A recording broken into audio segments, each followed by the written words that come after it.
If you saw the video I made last week about the motherhood penalty in teaching, we talked about how teaching is a female-dominated profession and how the invisible load that mums carry outside of school seems to have seeped into the workload and expectations of teachers in school too.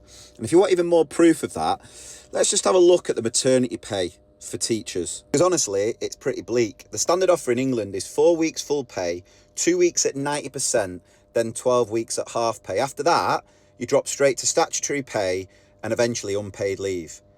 That disappears faster than your PPA during flu season. Now let's compare that with other public sector roles. So civil servants, including people who work within the DfE, get 26 weeks full pay. NHS staff get far more generous full pay periods too. So the people writing education policy get a better maternity support than the people delivering the actual job.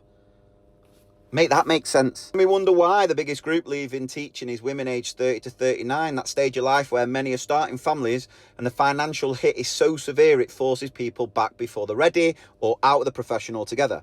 This isn't a personal failure, it's a structural one. And this added to the already crushing workload, behaviour pressure, send demand and shrinking budgets, and you can see how maternity pay becomes the tipping point. Not a support system, almost a push out the door. Now, I know a handful of trusts are offering better maternity packages, but it's inconsistent.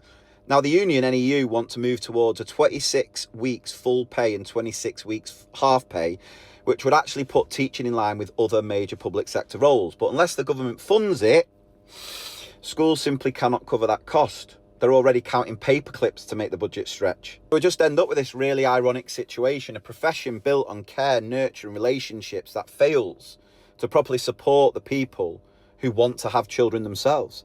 And that's before I even open the discussion about the falling birth rates in this country, by the way. So if the government is serious about retention in teaching, about value and experience in keeping women in the classroom and in leadership, fixing maternity pay might be a good start. And it isn't optional, it's going to be essential.